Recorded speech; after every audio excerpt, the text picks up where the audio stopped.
पुण्यात्माओं, कोई कहता है गुरु की आवश्यकता ही नहीं, सब अध्याय कर ले। कोई कहता है कोई एक गुरु बना लेना चाहिए, गुरु के बिन मोक्ष नहीं। अरे भले आदमियों, फिर क्या उदाहरण देते हैं कि नारद ने झीमर गुरु बनाया था। झीमर जो मछियारा था, मछली पकड़ा करता, और उस कालू झीमर ने उसका उद्धार कर दिया। तो यहां आकर डट गए कि कोई किसी ने गुरु बना ले, गुरु होना चाहिए। नहीं, ये भूल है इंसान के। गुरु पूरा हो और चेला भी आखिरी सांस तक मर्यादा में रहे, तब मोक्ष होता है।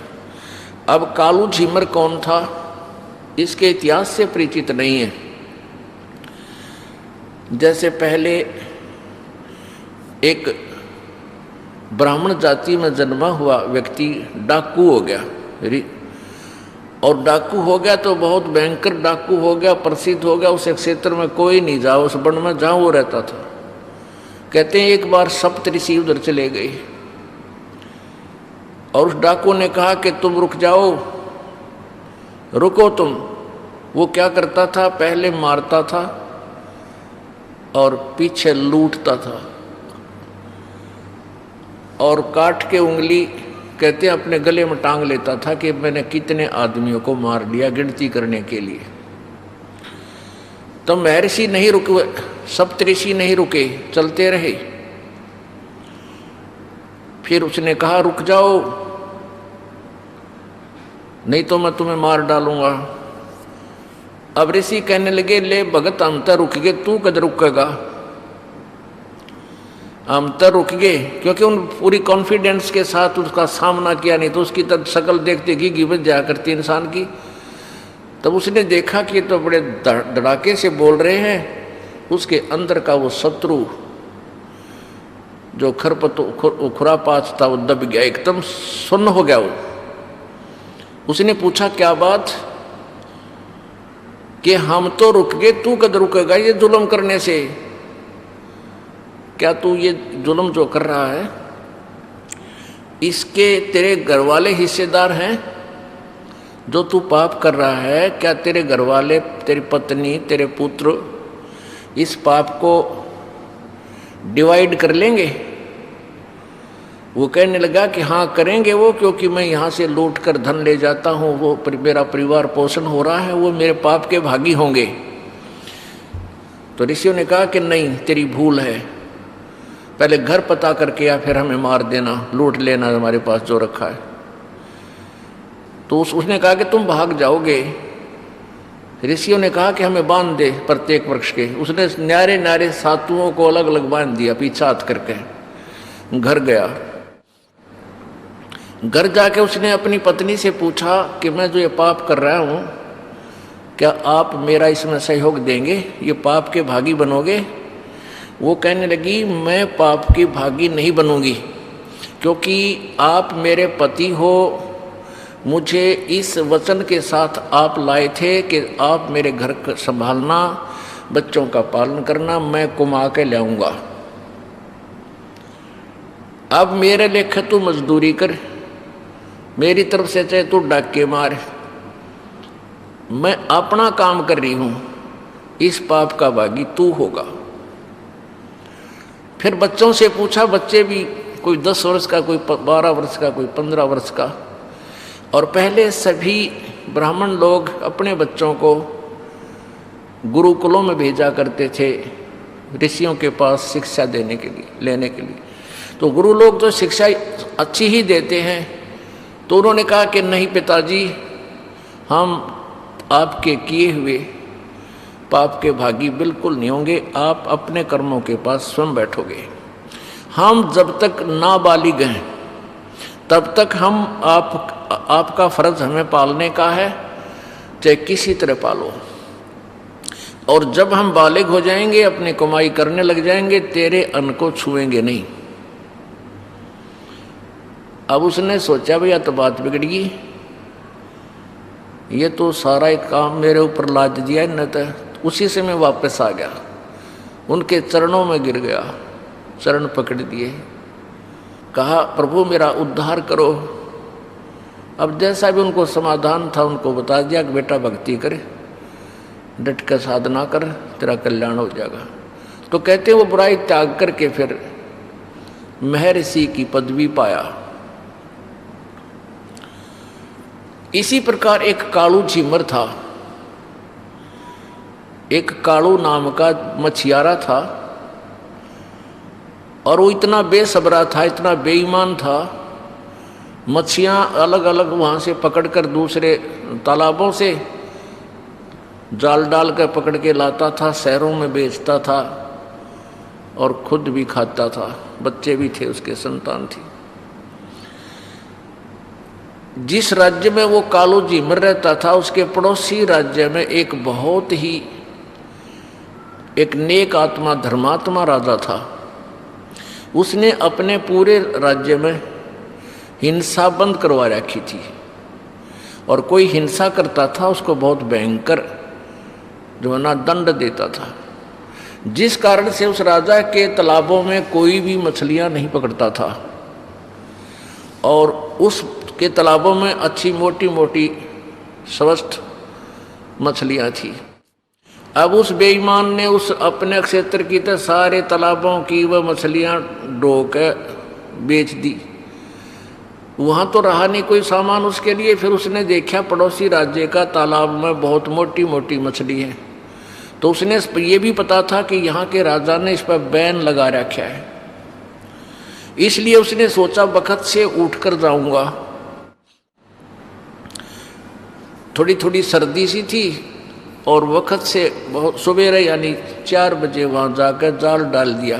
थोड़ी थोड़ी गर्मी जैसे 4-5 बजे उसने जाल डाल दिया, तो उसको कुछ ठंड सी महसूस हुई। उसने वहाँ से फूस फास तोड़ के और आग जलाई। आग जला के और शरीर को सेका, तापा, और उसने कैसी वेशभूषा थी उसकी, एक दाढ़ी बड़ी हुई, सिर पर ओले बोले बाल पड़े, बड़े बड़े बड़ी बड़ी दाढ़ी, शरीर पर एक लंगोट बांध रहा था पानी में प्रवेश करने के लिए। यही बांध कर घर से गया था वक्त से कि जल्दी आ जाऊंगा मछलियां पकड़ के। तो वो आग से सेक कर अपने शरीर को फिर थोड़ी सी देर में फिर मछलियां पकड़ने लगा। इतनी देर में क्या हुआ कि कुछ रोशनी सी हो गई, सूर्य उदय होने वाला ही था।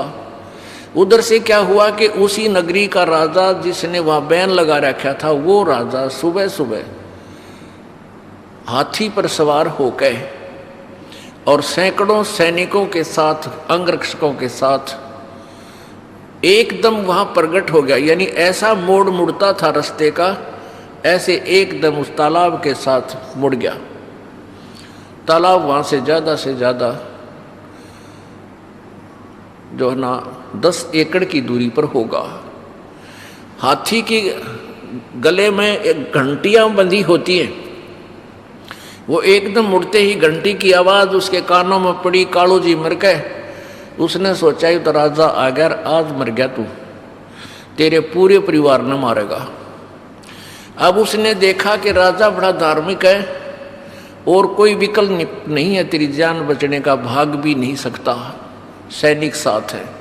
तो उसने क्या किया कि अपने शरीर पर वो जो राख बनी हुई थी, अग्नि जला रखी थी, सारे शरीर पर राख मसड़ दी। लंगोट बांध रहा था, दाढ़ी बड़ी हुई थी, सिर पर केस बड़े बड़े थे, और डरता बैठ गया आंख मीच कर धूने का। वो धूना सा बन गया उसका, वो आग जलाई थी उस पर बैठ गया उसके पास।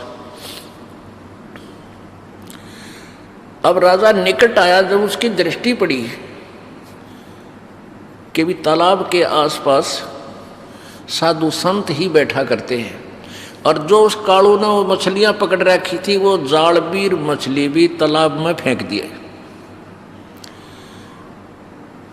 तो राजा ने सोचा, हे भगवान, आज तो बड़ा सुबह सुबह साधु के दर्शन हुए, आज बड़ा शुभ दिन निकला मेरा। कबीर परमात्मा भी कहते हैं, पुण्यात्माओं को संत के दर्शन परमात्मा के तुल्य होते हैं। साधु दर्शन राम का मुख पर बसे सुहाग, और दर्श उन्हीं को होत हैं जिनके पूर्ण भाग। कबीरा दर्शन संत के वही परमात्मा आवे याद, और लेखे में वाए घड़ी बाकी के दिन बर्बाद। अब राजा की खुशी का ठिकाना नहीं रहा, और सुबह सुबह तो और ज़्यादा निर्मल आत्मा होती है। उसने जब देखा, वो थोड़ी सी आंखें खोल लड़नो बंद कर लेके राजा आगे टप गया, यहीं आवे है। राजा ने उसके सामने जाके हाथी रुकवा लिया, और हाथी के एक पौड़ी लगवा दी। वो नीचे उतरने के लिए व्यवस्था होती है, पौड़ी लगवा दी। अगर आज संत के दर्शन करूँगा, चरण छूँगा, कुछ दान दक्षिणा दूंगा। अब उसने कालो जी मन ने सोचा, आज मर गया भाई, तो ये तो आ गया तेरे पास। उसने सोचा ये और कोई तरीका नहीं है, आंख नहीं खोलनी चाहिए, कुछ भी कहे जा। बस तगड़े आंख बंद कर ली, और एकाग्र, डरते का एकाग्र चित्त हो गया। कुछ पिछले पुण्य होते हैं जो परमात्मा ऐसी सर्कमस्टांस बनाता है। पिछले ही पुण्य से होते हैं पूर्ण हंस मुराद। पिछले ही पुण्यों से ऐसे कुछ माहौल बनता है जो जीवन में परिवर्तन आता है। वो पिछले जन्म का बहुत अच्छा पुण्य आत्मा था, लेकिन काल इस जन्म में ऐसी जगह फिट कर रहा था। उसने उसके निरे कर्म फुड़वावा था, पुण्यों को बर्बाद करवावा था, और पाप इकट्ठे करवा रहा था। तो पिछले पुण्य के आधार पर उसका एकदम एकाग्र चित्त हो गया, डरते का। अब राजा ने आवाज लगाई, महाराज नमो नारायण, महाराज नमो नारायण। पहले तो डरता ना बोला, फिर उसका पिछले संस्कारवश सुरती चढ़ गई। अब राजा ने सोचा भी साधु संतां के साथ घना नहीं बोलना चाहिए, या अपने डिस्टर्बेंस ना हो जाए इनको। तो उसने 5 असरफी, 5 लोहे की मोहर, यानी 2-2, 3-3 तोड़े की हुआ करती मोहर एक, तो ऐसे वो सोने की मोहर दान दक्षिणा रूप में उस धोने के ऊपर रख दी। चरण छू के मत्था टेक के राजा चला गया। अब उसकी वो समाधिस्थ हो गया।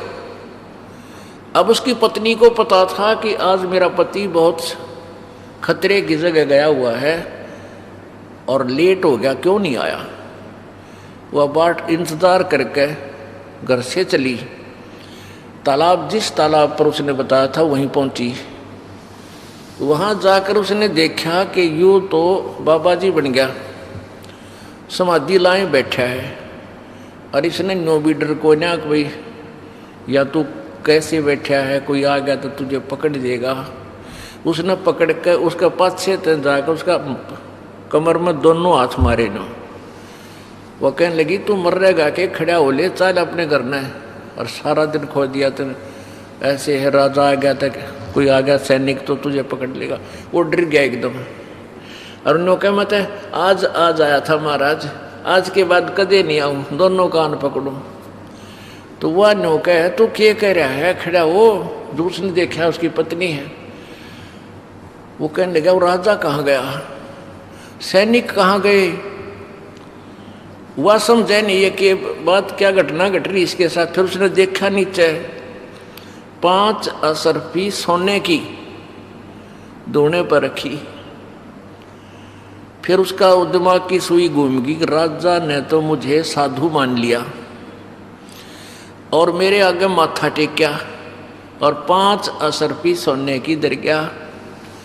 अब उसने विचार किया कि हे भगवान, मैं तो नकली संत बना था, और नकली संत बनने से भी इस भोपाल ने भी मेरा आगे माथा टेक दिया। जब मैं असली संत बन जाऊं तो ना जाने क्या होगा। दृढ़ निश्चय कर लिया, प्रतिज्ञा कर ली कि आज के बाद में, वह प्रतिज्ञा तो पहले कर चुका था, हे भगवान आज जान बचा दे, जिंदगी में कदे मछली नहीं पकड़ूं, आज मेरी जान बचा दे, मजदूरी करके खाऊंगा। वह तो प्रतिज्ञा वह करवा ली थी भगवान ने पहले उससे। और फिर उसके अंदर ये और प्रेरणा होगी कि मैं तो नकली संत बना था और भय मान्या भोपाल। तो उसने सोचा कि भी अगर ये सच्ची साधना करूँगा तो पता नहीं क्या होगा, भगवान क्या क्या कर देगा हमारे लिए। और 5 असरफी इधर गया। 5 असरफी तो 10 साल का गुजारा था उनका। उस दिन के बाद उसने मछली पकड़ना बंद कर दिया और अपनी पत्नी से कहने लगा, ले जा भगवान, ये उतरा साजबाज, ये पैसे भी तू ले जा और आज के बाद मैं मछली नहीं पकड़ूंगा। घर ना आ गई दोनों जने। अब उसकी पत्नी कहे कि काम करे बिना नहीं गुजारा होया करता और बालकानी बात मत कर, जा मछली पकड़ के ला। वो जाल दे दे, उसने रोटी बांध के साथ रख दे, वो जावे जंगल में बैठ जा, रोटी खा के शाम ने खाली जाल लेके घर आ जा। वह रोज लड़े और वो रोता फिरे वहाँ जल इधर उधर, हे परमात्मा, हे भगवान मुझे दर्शन दे, हे परमात्मा किसी तरह दया करो। तो वो तड़फ कर रहा था, साधना करे जैसा उसने ओला बोला ज्ञान था, भक्ति करे, अपना मंत्र जो भी नाम था वो बांटे। परमात्मा बड़े दयालु है, कहते 100 साल सीधर मैं करूँ अपने जन के काज। तो पूर्ण परमात्मा आगे वहाँ एक साधु रूप बना के और कहने लगे, बेटा क्या कर रहा है तू? उसने सारी कहानी बता दी, महाराज जी मेरी गलती ऐसे ऐसे बनी और मैं भगवान प्राप्ति करूँगा, मैं भक्ति करना चाहता हूँ। तो परमेश्वर ने कहा, बेटा गुरु के बिना संत गुरु होना चाहिए आपका, वैसे साधना करने से कोई लाभ नहीं होता। तो उसने कालू झिमर ने कहा, भगवान अब गुरु कौन है, कहाँ जाऊँ, किसको गुरु बनाऊँ? तो परमात्मा ने कहा, भी मैं तेरे को उपदेश दे दूंगा, तू भक्ति कर लेना, अगर दया कर दो प्रभु। तो परमात्मा ने उनको वो मंत्र दिया, वो साधना करने लग गया। कुछ ही दिनों में वो तो कुछ पहले पुण्य होते हैं, बहुत ही अच्छा भक्त और सेवक बन गया। तब परमात्मा ने कहा, बेटा अब कोई भी जिज्ञासु तेरे पास आवे, उसकी सारी बुराई छुटवा कर तो उपदेश दे दिया करिए। अब इस तरह उस कालू झिमर को गुरुपद प्राप्त हुआ था। और ये दंत कथा सुनाने वाले कहते हैं कि नारद ने झिमर गुरु कीन्या और कहाँ ज्ञान में हो गया हीना। नारद ने उस झिमर यानी मछियारे को, शिकारी को गुरु बना लिया था। बस गुरु हो कि साय हो, वो तो शिकारी था, फिर भी नारद का उद्धार हो गया। नहीं, उससे वो शिकारी नहीं था, वो महापुरुष था। तो पुण्यात्माओं, ये लोक वेद हम सुन रहे थे, इस तत्व ज्ञान ना होने से हम ऐसे ही अटकलों पर अड़े रहे। परमात्मा क्या बताना चाहते हैं कि पूरे गुरु तो बात बढ़ेगी, जिसको अधिकार हो नाम देने का, नहीं तो किसी भी सत्र का, चाहे आप ब्रह्मा की साधना करते हो, चाहे विष्णु की, चाहे शिव जी की, चाहे ब्रह्म की, आपको उसके सत्र का भी गुरु चाहिए। और उनसे क्या लाभ है वो आपको पता ही लग जाएगा। फिर आप पूर्ण संत परम अक्षर ब्रह्म की साधना ही करोगे तो उसका भी पूर्ण ही संत चाहिए, पूरा ही मार्गदर्शक चाहिए, तब लाभ होगा। गुरु बिन माला फेरते, गुरु बिन देते दाने, गुरु बिन दोनों निष्फल हैं, चाहे पूछो वेद पुराण।